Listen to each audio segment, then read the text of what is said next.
Thank you for downloading this podcast from The Reedy Clubby Show on Talk Radio 702 and 567 Cape Talk. For more, please go to 702.co.za or capetalk.co.za. Talk Radio. Talk Radio 702 and 567 Cape Talk. The Naked Scientist. And The Naked Scientist is brought to you by, how do I say this? Grolsch. Somebody said I'm not saying it correctly. I don't know what it is. It's beer. Grolsch Premium Lager. Choose interesting, not for sale to persons under the age of 18. Do you drink that stuff, Chris? I have had a Grolsch. Grolsch. Grolsch. Yep, Grolsch. Grolsch. All right, I think I may just try that. It's a very well-known brand of lager all around the world. Wonderful. Okay, I'll Except obviously in your household, really. No, absolutely not. I've never tasted beer, actually. I've never tasted lager ever.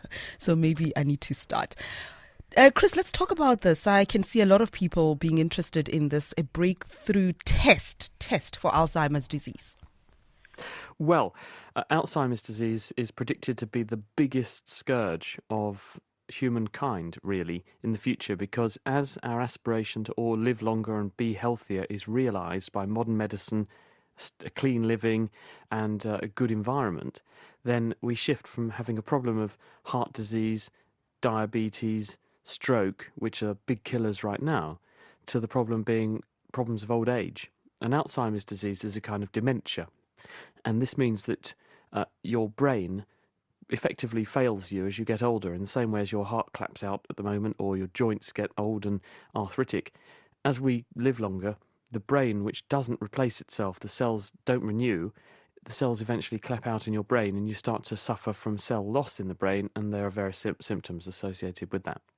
Now, what a group of scientists have been doing is saying, well, are there any markers which we could record from the bloodstream or the cerebrospinal fluid that bathes the brain, and which, if we record the levels of them and then look at people down the line, are there any of these markers which seem to predict the people who are going to get Alzheimer's disease? And the reason this is important is that by the time people get Alzheimer's disease, the brain problems have already happened, and trying to restore a normal brain function from someone who's in that state is really difficult. So the goal of modern medicine is to say, well, can we predict who's going to get that problem? And then we can intervene maybe 10, 15, even 20 years ahead, which is when we think the disease starts but doesn't actually manifest itself clinically at that time, because then we could give people treatments upstream to stop them getting the downstream problem. Mm-hmm. And what researchers have recently announced is that they've found a cluster, 6, 7, 8 different chemicals, which, if monitored in the bloodstream or the cerebrospinal fluid around the brain, can be used to predict with a reasonable chance of certainty, maybe 90% or so, those people who are at highest risk of Alzheimer's disease. And what this now means is that, A, we know who those people might be, so we can warn them, but also we can start to explore treatments which, if administered early, might stop those people or delay the onset of Alzheimer's disease in those people later. Very exciting indeed. And we're talking a period of about 2 years, right, Chris? Before we able to... Mm-hmm. Well, this is an ongoing pattern of research and an ongoing program which people are doing all around the world, and they're using things like what we call brain banks, which are where people have donated their brain tissue, and also blood and biobanks. There are now big projects in many countries where people sign up to be part of these studies. They give a sample of blood on a regular basis, maybe every year, every 5 years, every 10 years or something. They also share their medical records, and the researchers know what happens to those people. And the idea is that you will be able to marry up what the outcome was for that person, so you know what the diseases were they suffered with. Then you can go back to those stored samples at various times kept from throughout their life, and you can look and see in there, are there any markers, are there any chemicals, are there any signals in there that point towards that person getting the heart attack they had, or the stroke they had, or the Alzheimer's they developed, that are not present in people who don't get those diseases. And this is big business now, because we want to know who the people are well ahead so that we can make predictions that are lifelong. And it's a big business, and there's a lot of companies actually starting to do this kind of thing now. One of them is based in London. Mm-hmm. Let's go to Yassine in Doornfontein. You've got a question for the Naked Scientist. Good morning. Yes, good morning. Hi. I've been doing some research, and the research is around gastric bypass surgery and diabetes. And the research that I've been doing tells me that once a person has done the gastric bypass, there is a remission of diabetes type 2. Is this correct? And is this a long-lasting, or is it just a temporary thing? I think there is benefit, and part of the reason will almost certainly be down to weight gain. Weight loss, rather, because when you do these gastric bypass surgeries, there's a number of ways of doing it. The term seems to be used slightly incorrectly under certain circumstances.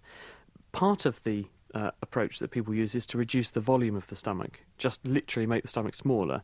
This means that it's uncomfortable to eat large amounts of food, and this physically restricts the amount that a person can eat, and therefore physically restricts the rate at which they can take calories into their body up to a point, and this therefore reduces the amount of energy that they're absorbing, therefore they're going to lose a bit of weight. There's a more radical procedure, which is where a whole section of the small intestine is defunctioned. That means that you take a bit of the intestine downstream and you bring it up to the outflow from the stomach, and so you defunction this loop. Effectively, you cut off the corner, you short-circuit a lump of the bowel. And this has two effects. One, it almost certainly causes the amount of bowel that you have available for absorbing calories to be reduced, so therefore you do lose some weight that way.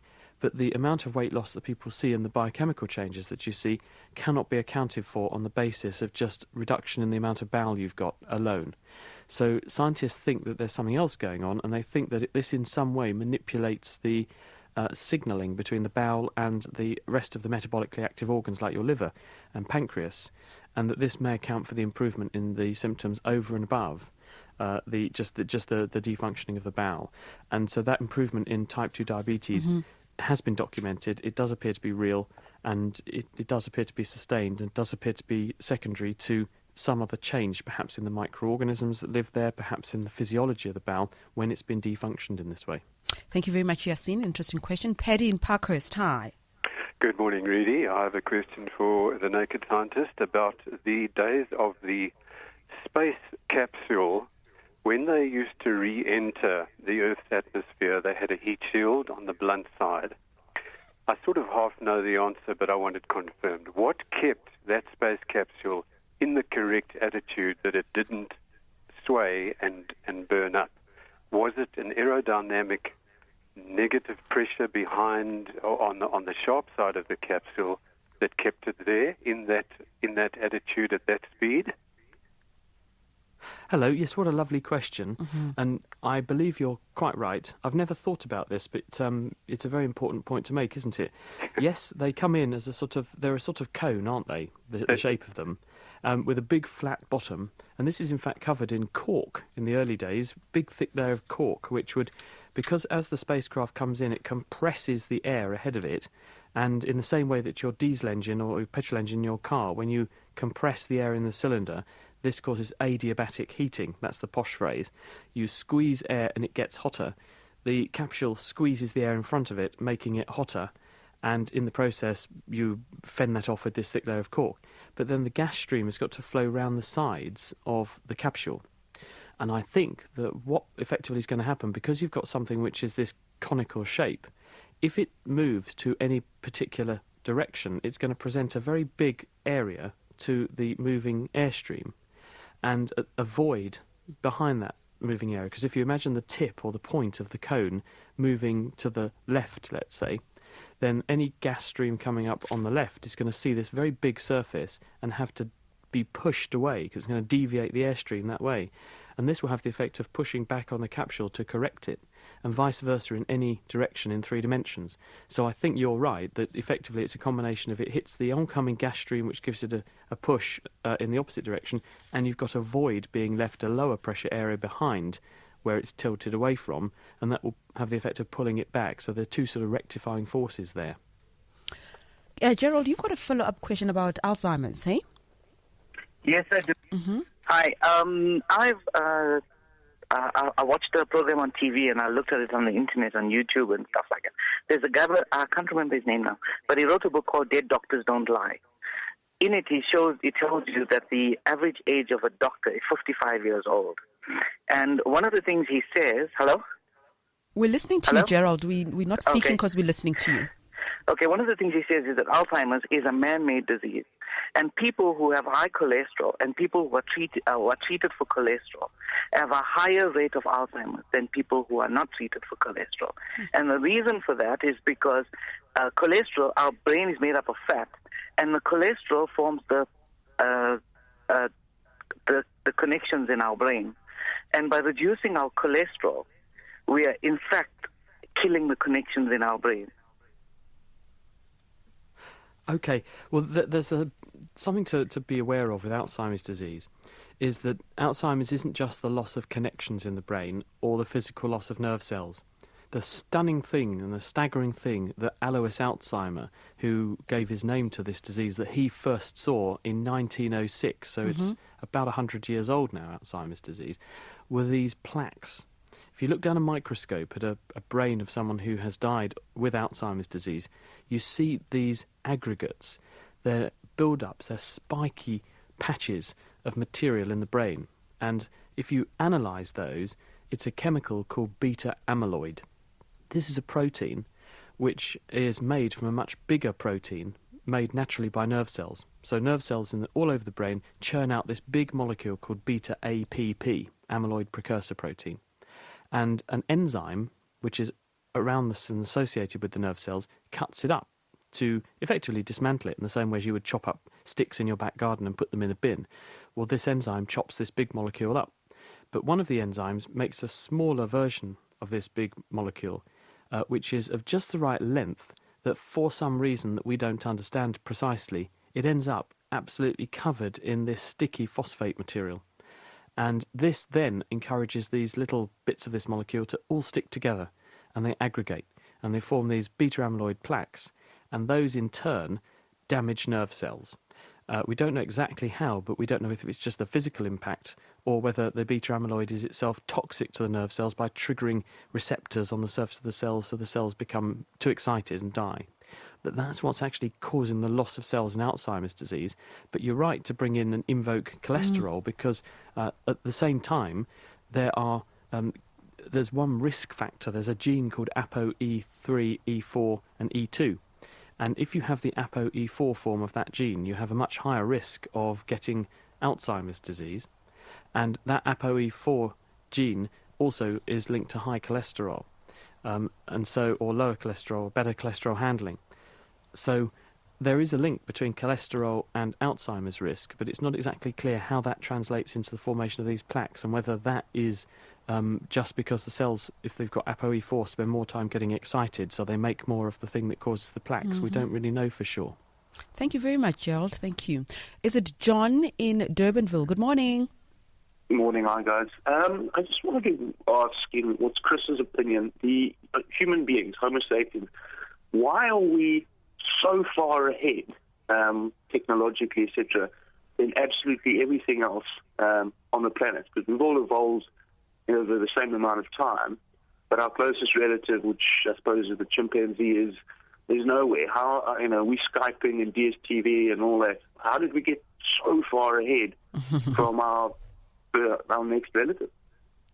I suppose it's interesting, John, because if you look at when all this happened, we were living in a pretty primitive way until relatively recently, if you think about it. And it's only because in more recent years we've suddenly had this explosion of technology and communication, and I think that's what lies at the heart of it.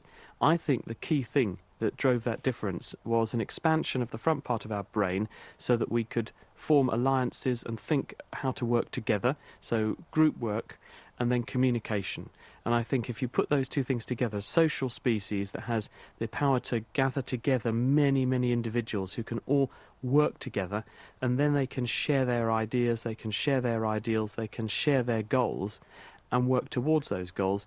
And coupled with that, if you've got communication, you also have a social hierarchy, because if you have too many cooks all spoiling the broth, it's not useful. If you have a social hierarchy and people who are acknowledged to be the leader, then those people can set goals and people will work towards it, and then you've got productivity. So I think all those things probably have helped, but ultimately I think the initial expansion of our brain and then endowing us with language so we can communicate, I think that has to be the really, really big one.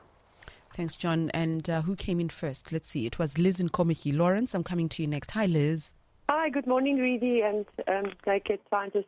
I want to know if speciation takes place all the time, and there are apparently quite a large number of insects who are now resistant to the chemicals that we use against them. Has speciation been completed for them? Are they separate species now, or are they still the same variation of just the old insect? Hello, very interesting question. So by speciation, just to be clear, you're referring to the creation of new species in nature from whatever source. Right. Would that be a reasonable definition? Yes. Yeah. So are there new species of animals cropping up de novo in nature? And the answer is yes, absolutely, because the same mechanisms that led to those organisms appearing and existing in the first place, they're still there. And although evolution is taking place over a very long time, so we're not going to see a lot of evolution in a human lifetime, it's still happening, and the same mechanisms are still there. The genetic changes that are cropping up by chance, at random, in individuals when they pass on their genes from one individual to the next generation, that's all still happening. And in response to a pressure from the environment, in other words, the environment, the changing environment, the exigencies of the environment, if you've got particular threats or you've got particularly beneficial things in the environment, all those things are there driving animals to change and respond. And so, yes, we are definitely seeing things changing to the point where eventually you may isolate a community of insects in one particular place and they may become their own species. And in fact, you may even get animals so-called sympatrically evolving. You get new species cropping up in the same place, side by side, owing to different selection processes. So yes, there absolutely is the ongoing production of new species through natural selection, evolution all the time. All right. Thank you very much, Liz. Another fascinating question. Thanks for asking it. Lawrence in Paarl, hi. Hi. As far as I understand, the oceans are salty because of the dissolved salt in the minerals of the Earth's crust as it erodes. So why, after all these millions of years, isn't the sea a lot saltier than what it is? Yeah, that's a really lovely question. And the reason is that you're quite right. So sunlight hits the surface of the sea, warms it up, gives some water molecules some energy so they evaporate. They go up into the air as clean, fresh water, land on the land. They dissolve minerals from the land and wash it into the sea. The sea, you would think, would therefore just get saltier and saltier and saltier, but it's sort of stopped getting any saltier. At about, I think it's about 5% sodium in the sea at the moment. And the reason is that if you keep adding any more minerals to the sea, it's now in a sort of equilibrium state, whereby any further addition of chemicals or minerals will lead to some minerals precipitating out. They form a solid in order to extract those minerals from the water. So if you increase the amount of dissolved material any more, then it starts forming crystals of other stuff or reacts with things to make other chemicals that settle out as solids. So the sea's in a sort of steady state condition. That's not entirely the case everywhere, though, because if you've got a closed body of water like the Dead Sea, then evaporation can really drive up the concentrations of some of the salts, making it a really, really saline environment. So you do get slight departures, but on the whole it's at about maximum now for that reason. Pius in Sunninghill. Hi, Chris. My question is regarding the solar technology. It's heavily dependent on battery, and the cost of battery is high at the moment, and the storage capacity is not that much. Is there any new technology that probably would replace the battery technology, the use of battery to improve the use of the technology? Your line is really bad there. I don't know, Chris, if you got the gist of what he was saying, or must we ask him to call us on a better line? Yes, I did, and it's a really important question, this one, because energy companies who make our electricity for us actually have a big problem on their hands. And the reason for that is that as more and more people install solar energy, then the demand for electricity during the day is going down. The stable demand for electricity during the day is going to fall radically. But at the same time, there's going to be a cloudy day. There's going to be a rainy day. I'm having a rainy day at the moment. We've got the worst rainstorm. You might even be able to hear it happening. Oh, no. And this means that you're going to have dips in the amount of power that you can produce from solar systems or wind generators or whatever you've installed as your alternative energy system. Also, you're going to need energy during the night, but not so much during the day. we're going to have a huge surplus of electricity we can generate during the day eventually, or relatively speaking, but not at night. And how do we cope with that? Well, we need much better batteries, because exactly the point that's being made is that the battery technology we have is just not up to the job of being able to store lots of electricity very quickly and then release it to homes domestically and the national grids in a way that won't kill the battery. Now, some people are doing this actually by producing electric cars which have very high tolerance batteries in them. And when you plug your car in your garage, then it will charge your car up off of your solar cells on your roof. But then if the national grid runs a bit low of power for a little while, then it will borrow some electricity back out of your car in order, while it's plugged in obviously, in order to supply the grid. And you would get paid a little bit of money for helping the grid in that way. But there is a very big push now to produce much better battery technology, and scientists in many, many countries are now experimenting with new chemicals, new ways of making batteries, and new operating temperatures for batteries, with the goal of producing super batteries where you could dig a hole in the floor of your house, put the battery under your house alongside your water tank from your rainwater collection, and all this kind of ways of making sustainable living. And that big battery would soak up energy when there's a surfeit, when there's too much of it, and then support the national grid and the generating capacity in your home when there's less energy around. And that's a big problem, and lots of people are spending millions and millions and millions on trying to solve it. True. Okay, and very topical issue for us as well. I don't know if we'll have time for this, Thomas. What do you say? We won't. No, come on, we will. Can cartilage be transplanted or replaced in any way? It's an SMS. Yes, definitely. And you can think of cartilage as the lubricating surface that protects the ends of your bones in your joints. And you can definitely do trimming and repairing and transplantation of that cartilage in order to repair damaged joints. And also, what about the discs in your back that separate your spinal bones? Those discs are made of cartilage, and when someone has a slipped disc, they've got damage to the disc material, which enables it to bulge and press on nerves, which is very painful. Scientists are now developing artificial discs using cartilage-like material, which can be implanted.